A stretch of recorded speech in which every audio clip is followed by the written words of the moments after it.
Hi, and welcome to the show Podium. We're on session 051 and right in the middle of a few shows with Michael Neill. And so just before we go over to the interview with him, let me just introduce Michael.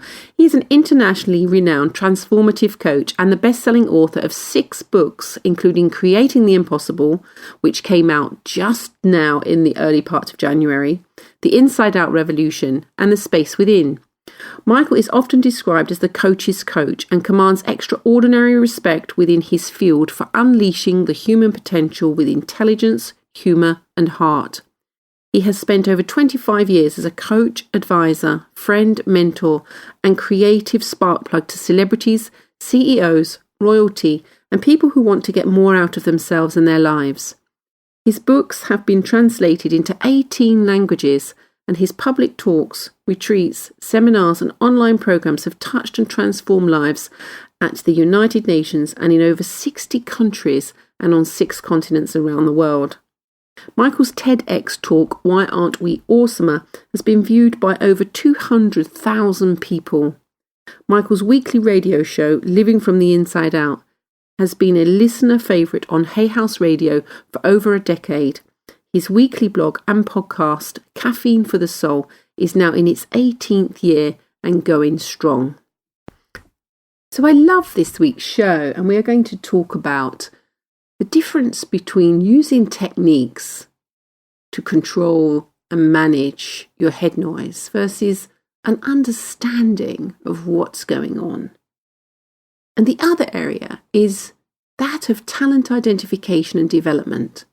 So let's just go straight over to the show now.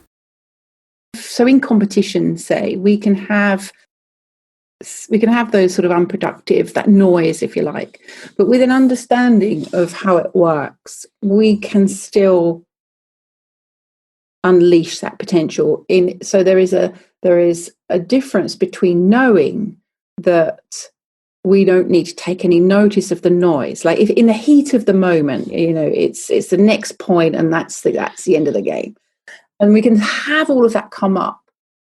But there's a point at which, if you have an understanding, it seems to me, of how it works, you don't need to take that seriously. And if you don't have an understanding of how it works, you might want to start to deal with that to get it out of the way, like the chimp, shut it down, feed it a banana. So can you just talk to how, I suppose, it's not guaranteed for me. If I'm under pressure, I can see that I don't always have that understanding. I get caught up that experience is real to me. And I might want a little technique just to calm it down. Do you still use techniques? Do you, in that moment where you don't see it as thought, even though you have a pretty sound understanding of what's going on, but in that moment you slip out of seeing it as thought? I was talking to somebody yesterday about another coach who's also a very well-known coach who uses more traditional methodologies. And they were saying, if the two of you were coaching football teams, which football team would do better if all the players were equal talent levels? And I thought that was a cool question. And I thought, you know what?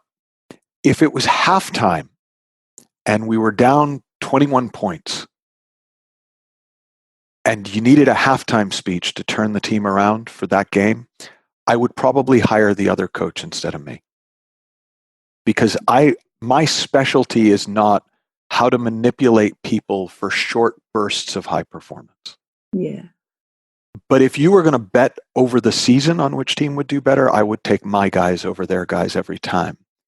Because what I'm looking for and what this understanding is so helpful for is sustainable high performance.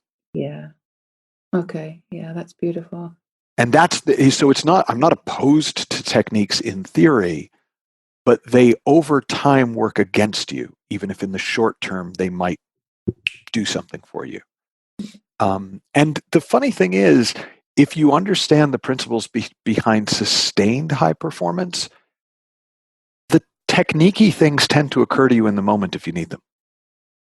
Right? And you might do a breathing technique or a visualization or something because it occurs to you to do it. It's not like you had to have a list. It's like you know what, it would be really helpful to calm the fuck down right now and, think this through. So you do. Like it's not a big deal. It's not like, oh, I'm not supposed to. Coach said don't do that. No, do whatever you want, right? Yeah. But it's not the basis for performance.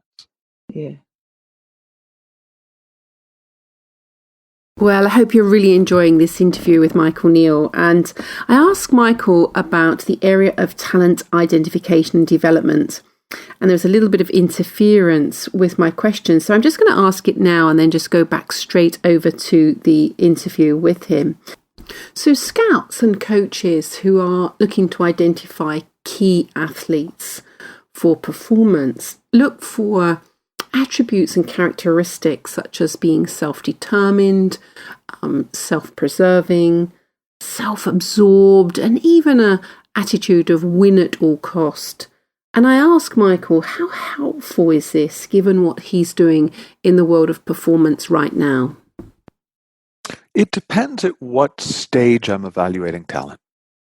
So if I'm looking for kids who I think are going to become great pros, I don't think it's very useful at all, because any one of those things can develop through understanding. So if I'm looking at kids, I'm looking at basic physical attributes and love of the game.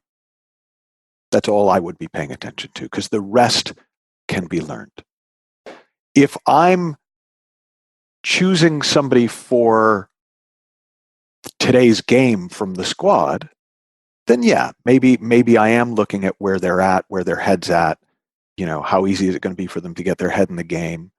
If I'm looking for somebody, I pay more attention to American sport because I live in America, and I'm fascinated by the NFL draft each year and the NBA draft, because you get to see these players usually in college, so you get to have seen them play, and you get to watch how teams evaluate talent and how they draft, and then how it plays out over time.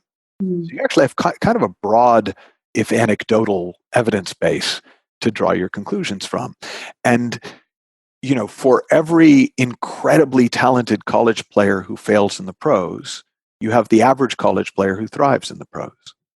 And the attribute that seems to be the one is they usually talk about it as high motor. Right, that they play full out, no matter what. Okay. Right? That seems to be one of the things. And a high motor player with average skills will tend to outperform a high talent, low motor player over time. Right? So that seems to me to be relevant. But what's more relevant is, why are they high motor? Right? Because if they're high motor because they've got a chip on their shoulder, will they still have that chip on their shoulder when they get their first big contract? Yeah. Will they still have that chip on their shoulder if they get drafted early and feel like they're not being disrespected, if that's what's fueling them? So I can't even trust high motor. I want to look before that and go, what's going on in their head? What makes them run? And if what makes them run is love of the game, desire to continually better themselves, to just find new ways of going further, to totally, if they would live, breathe, and sleep it, they'll do great.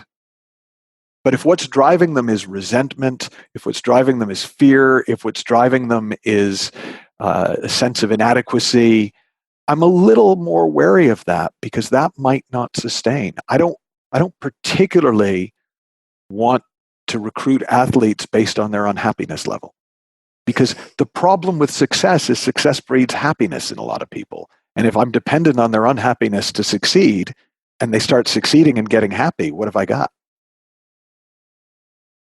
So, I get it's an inexact science, but what I'm looking for is that absorption, right? What I see in my work is love of the game, and absorption, being all in. Yeah. That's what I'm looking for. Can they get there? Or and again, the younger they are in their career, the less I care. As long as the love of the game is there, the rest will come, or could come. That's lovely. I love that distinction. Well, I hope you've enjoyed the show. We have a few more coming up with Michael Neill. It's a real pleasure to have him with us for the period of January. And do check out his book, Creating the Impossible. It is fantastic and a beautifully and brilliantly written piece of work. And you can find that on Amazon. You can find this show on my website, www.class-performance.com/podcasts. And the link to Amazon, in the UK anyway, for his book, Creating the Impossible. Or if you want to get hold of Michael, then you can just get in touch with him via his website on www.michaelneill.org. So that just leaves me to say thank you so much for listening. If you would like to talk about one-to-one transformative performance coaching with myself, Denise Holland, you can get in touch with me by email, denise.holland@class-performance.com. So thank you very much for sharing and learning with me this week, and I look forward to doing so again next week. Bye-bye.